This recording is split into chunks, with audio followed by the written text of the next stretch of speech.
heard a lot of talk about NVC, but this is like my first approach really to the book. So I am going to start recording, and also I am going to start sharing my screen. The link to the book is in the in the nonviolent communication channel, text channel, and I didn't take notes, but I like highlighted some parts of the book. So my idea is to make like a fast reading of the things that caught more my attention, and then to share with you what were your intentions and your the things that caught your attention from the chapter, and we will finalize choosing who will be the next week's facilitator of chapter number 2. Do you agree with the methodology? I agree. Okay. Yeah, I So think it sounds great. I just apologize. I'll have to leave in the middle of the hour, but yeah, Me yeah, too. excited this is I happening. will try to make this fast, because yeah, I don't want it to take like the full hour. I think we can finish like at 40 minutes, 45 minutes. So yeah, I will start with chapter 1. It's entitled "Giving from the Heart," and he starts saying that he has been like moved by these two questions through his life. I refer to Marshall Rosenberg.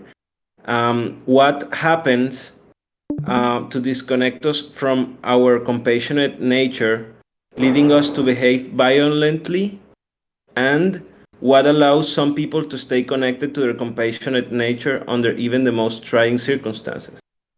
Because yeah, he was very related to violence and to some to race and to all different types of violence, um, and he was wondering like why do people behave violently, and also how do other people do to stay connected when things are making them distress. And yeah, like he then um starts telling that his proposal of nonviolent communication is a framework of or a language or a use of words um, that tries to separate um, judgment from our expression, and to give from the heart. That's the expression that he uses, give from the heart. And yeah, he also says that this is a framework that is based on language and communication skills to remain human. And he also says that this is not something that he's making out of scratch, but it's just like the framework and the wording he's like using um, to express safe ways to relate to each other and assist us in living in a way that manifests this knowledge. So yeah, NBC guides us, reframing how we express ourselves and hear others, and this is very important because, like, when I first started reading about NVC, I like gave more attention to the way we express, but NBC is also a way to hear others. It's not only the way that I express myself, but it's also the way that I hear others. And it's based on observation, the perceiving feelings, and relating that to needs, and then trying to be empathic when we express our requests or our desires. So he says that when we learn to relate to our feelings and to our needs, we can express ourselves more powerfully and in a transformative way. And he says also that NBC replaces our old patterns of defending, withdrawing, or attacking in the face of judgment and criticisms.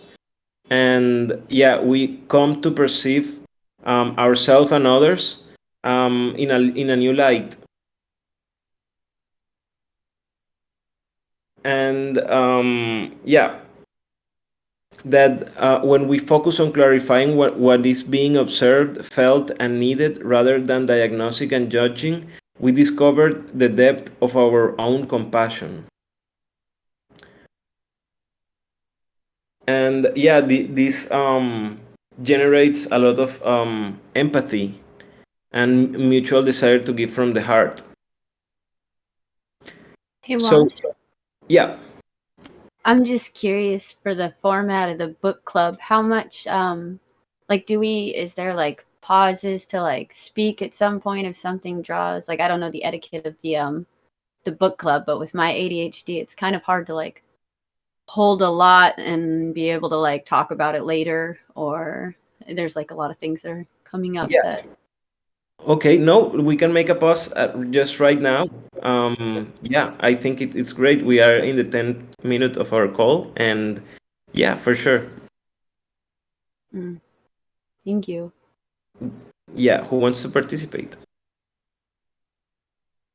I could start. Yeah.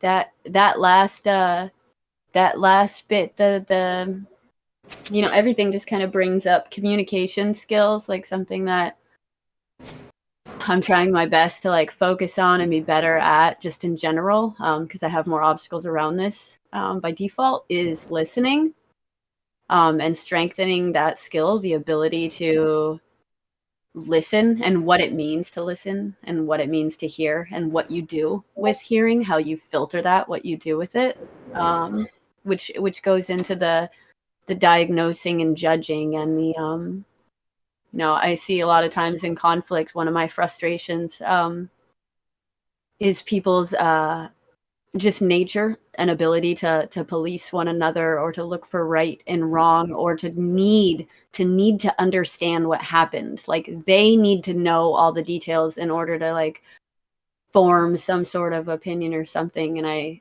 like, just so immediately that takes away from like what the actual people need. So that all kind of like swirled and brought up a lot. Yeah. Yeah. Also, I think that I really like the language that is written in the book. Like the words are the wording and the phrasing is very clear, and I think it's very practical, and it's great for the purpose of what we're trying to do, to have this like a continued education alternative for gravitons, because I think that we don't want to focus only on managing conflict when it arises, but we want to prevent conflict, and yeah, like making better ways of understanding each other is really important to foster better coordination. And we judge a lot, so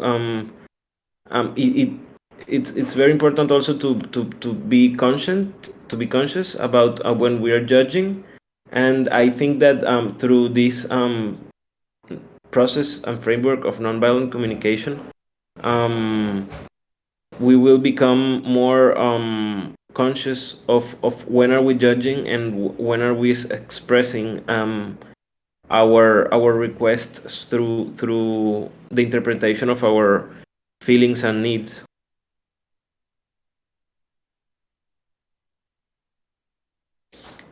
And okay, he gives an example of a man under a street lamp searching for something, and a policeman asks like, "What are you doing?" And he says, "I'm looking for my car keys." And the policeman asked him, "Did you drop them there?" And he said, "No, I dropped them in the alley.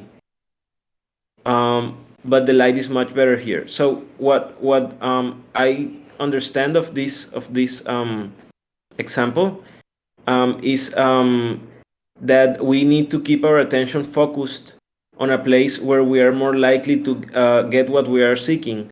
So when we have a conflict or when we are trying to communicate with someone, it's better to communicate mindfully so that we can really get to the place where we want to be. Because sometimes we want to say something and our intention is good, but when we don't take care of the way we are expressing, maybe we want to say something, but the results of our expression takes us other place, or we want to collaborate and we end up like making things worse. And that is something that happens a lot in conflict management. Sometimes we are trying to mediate a conflict, and we have the best intentions for the conflict to de-escalate, but sometimes if we are not careful enough with our communication, we can make people feel judged or victimized, and then we like don't get what we were seeking, that was to de-escalate the conflict, and then we like can even make it bigger. So he says, let's shine the light of consciousness on places where we can hope to find what we are seeking. Yeah. And he also then refers to this lyric from a song that it says, I never feel more given to than when you take from me. When you understand the joy I feel giving to you. And you know my giving isn't done to put you in my debt, but because I want to live the love I feel for you. To receive with grace may be the greatest giving. There is no way I can separate the two. When you give to me, I give you my receiving. When you take from me, I feel so given to. And yeah, this states that when we don't see ourselves separate from the other, we don't like give expecting something in change. He says like giving from the heart is just that we give to the other because of the pleasure that we feel by giving, and that the same when we're receiving. It's like I really liked this phrase. And yeah, sometimes we are scarce when we give, because we say like, okay, we're not going to receive the same, but really giving is a position of gratefulness, and every time you give, um, yeah, it's the joy that you can feel by giving to the other. Someone wants to comment on this song? I never heard it. I will search it later.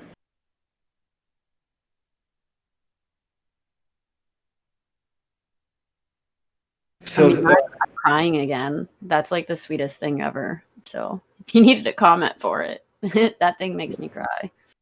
Makes me think of the relationship between a person and their dog. You never give to a dog thinking you're going to get something back. You know, you got all this demands from the world pushing on you. Got to do this, got to pay bills, got to be this, be that. And the dog's just looking at you, just waiting. And when you finally show some love to it, it's never with a thought of return. That's if only all human relationships could be that easy. I also think that sometimes we are scarce with things that are like unlimited resources, like love. We can love a lot, but sometimes we're scarce with love because I don't know. We feel that if the other one doesn't love me back, then it's not good to love them. But I also think that love is, and the capacity to love is something that it's 100% like a decision that you can take, and like it's an infinite resource. So yeah, why don't we give with more love and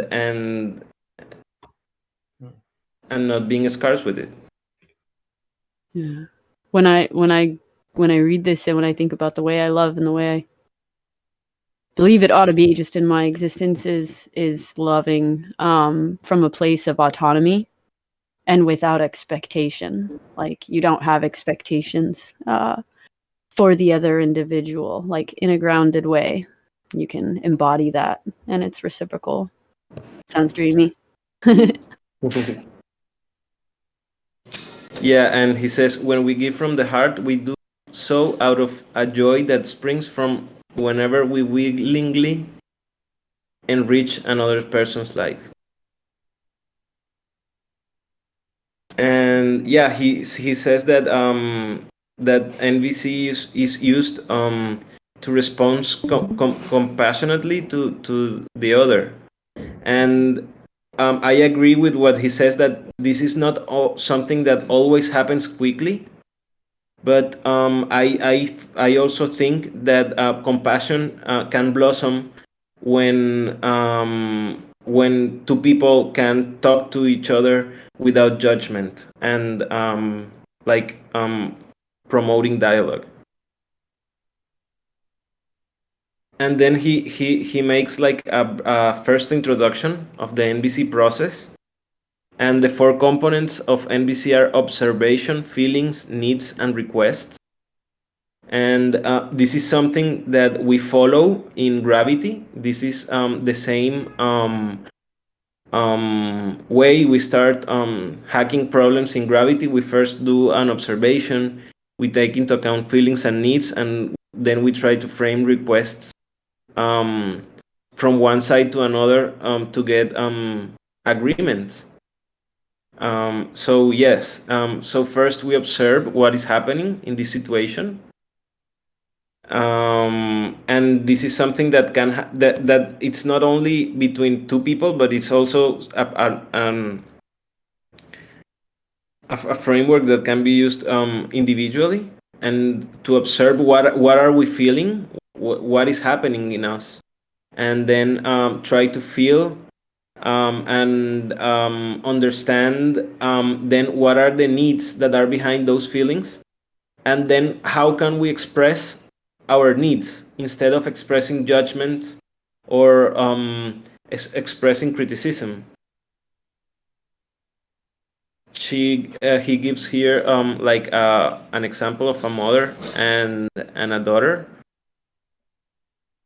but yeah, he then goes again to say that it's not only for expressing, like, but the other aspect is on receiving in the same four pieces.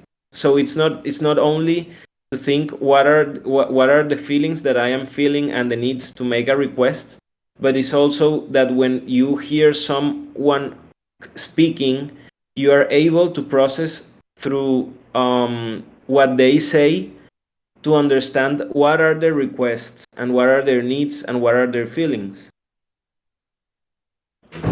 and that way we can also feeling and discovering the others.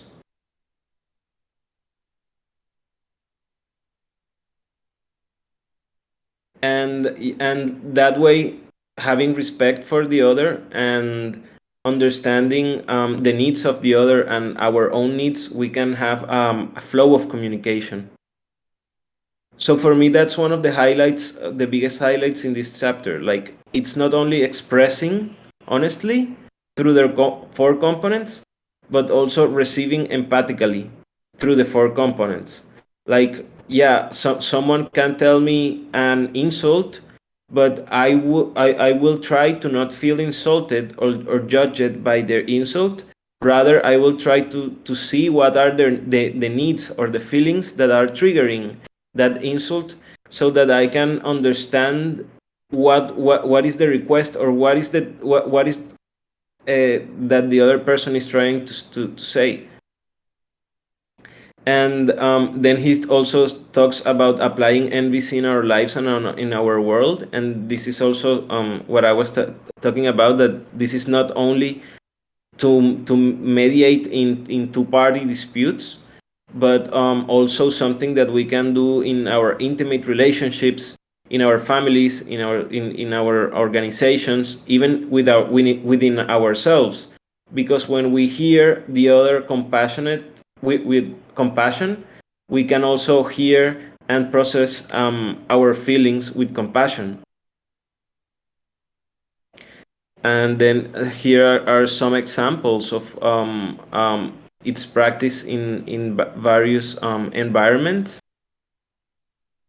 But he says that NVC serves as a valuable resource for community facing violent conflict and severe tension.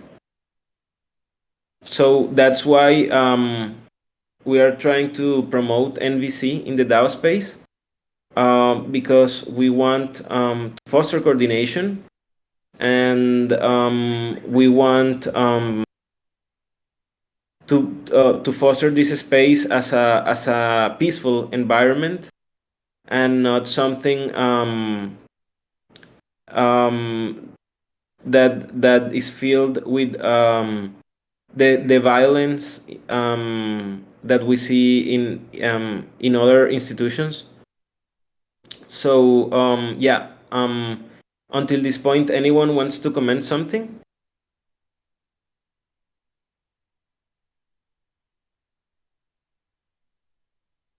I'll make a quick comment.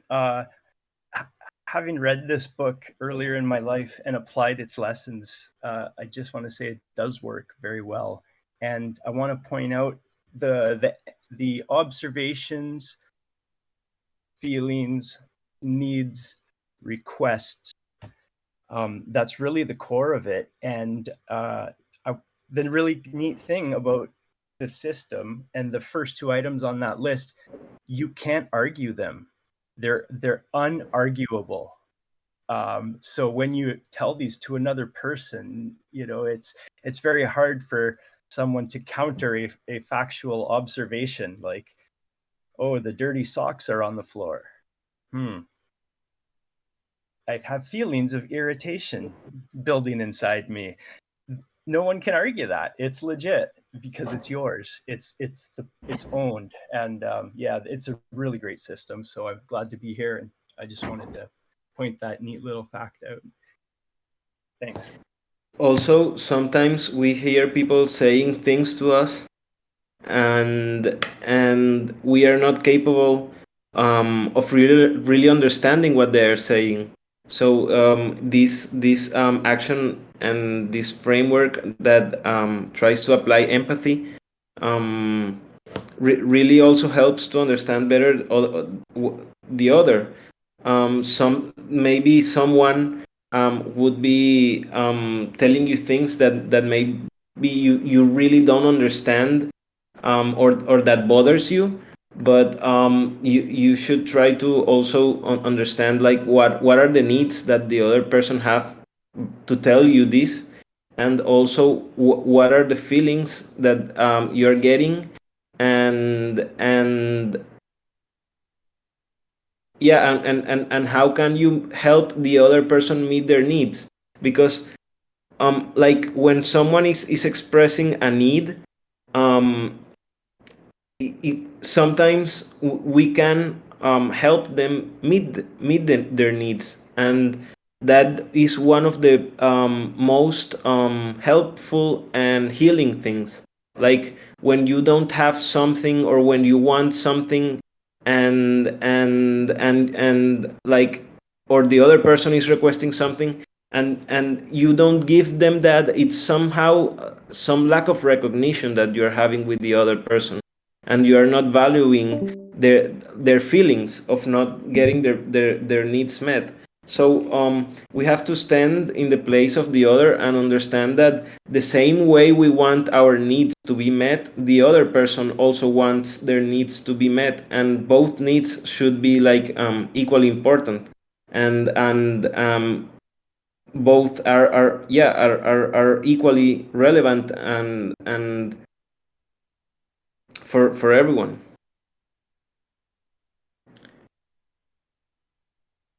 He now does a summary, and he says like NVC helps us connect with each other and ourselves in a way that allows our natural compassion to flourish. And we should be conscious of what are we observing, feeling, and needing, and what are the requests to enrich our lives. NVC fosters deep listening, respect, and empathy. Yeah, sometimes we don't listen really to the other, or we don't have empathy to what the other is saying. But by doing you should be able to put in the place of the other and understand why the other person is doing what he or she is doing because of their needs. And he says that NVC is used to mediate disputes and conflicts at all levels, and this is also why NVC is a very important thing for gravitons, because we want to mediate disputes and conflicts and also prevent them. And here he gives an example of something that happened to him, where someone was really upset and telling him like murderer, and then through nonviolent communication he could like take some of the anger that was in his message, and get to understand what were their needs. And then when we really apply this to someone who is in anger, we will see that the other person will start like opening and becoming more communicative. Because when we start fighting, that's the first thing that happens, like a defense system. And when we use nonviolent communication, we try to put those arms and those guns down, and really try to sync with the other, to promote a deep listening, so the other one can feel heard, and also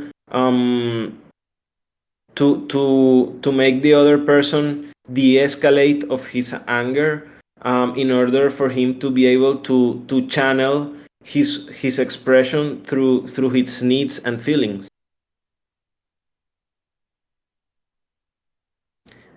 Yeah, that's the end of this chapter. Who wants to continue commenting?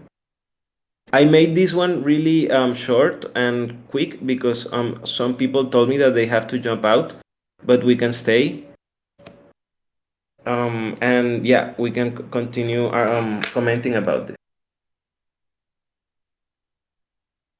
I'll just jump in and say bye, folks. I got to catch the agave lending AMA. I will talk to everybody later and look forward to the next session. Bye-bye. Thanks, David. What were your impressions of this first chapter? I think it was really good. I really liked it. Yeah, I didn't got the chance to read it, but I think, yeah, like everything involved, like the nonverbal communication, I think it would be very important, like, like for gravitons to know about that, right? Like, because the graviton training is like, okay, I'm here, I'm becoming a graviton, but I'm myself a graviton, and I use violent communication a lot. So I think we should start to make like this, all this knowledge, try to somehow put it on the graviton. So if ever one graviton take a case that it's not you one, it would be very important that all of this stuff it's in their head. Yes, that's what we're trying to do, and we are trying to have continued education alternatives, because we understand that the graviton training is like not enough for someone to start mediating, and that a lot of these things are need like a continued practice and a continued education. So that's why, yeah, we're opening this space. And like as I told in the start, for me, I have heard a lot of about nonviolent communication, but I never read the source, and I think that reading from the source is really always more enlightening than reading from summaries or other interpretations. Also, I liked, and for me that was the highlight of the chapter, that it's not only the way we talk, it's also the way we receive. Because we can say things like with nonviolent communication, but if the other tells us something and we are not capable of understanding and relating to the other feelings and needs, then we are only applying it halfway, and we are not really being compassionate to the other.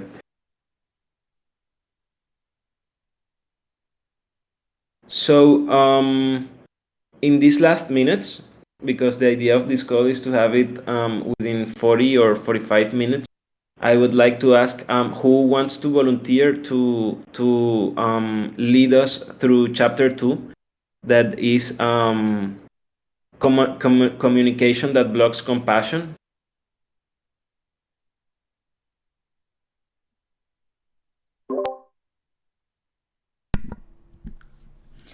I mean, well, I could try, but I'm very booked. But if no one volunteers, I could jump in. But if someone else wants to do it, I would prefer. I secretly want chapter 3 just because I'm a geek about numbers, but I could volunteer for this too instead, just so no one has to volunteer on account of no one else, because I am willing to do one. So if it has to be the next one, it can be. Okay, so I could do the chapter 4 then. Okay, so Bianca, for chapter 4,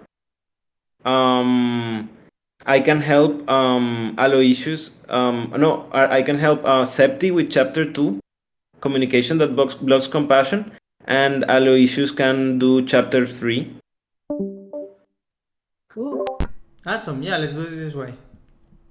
Yeah, so 2 Septimus and I, 3 Aloysius, and 4 Bianca. Also, let's continue pitching this space for people, because I think we are the only ones in the DAO space doing this, and I am sure that this will be really important for a lot of people, to not only to be able to communicate themselves better, but also to relate to others better. Agreed. A bajillion %. Okay, well, thanks guys.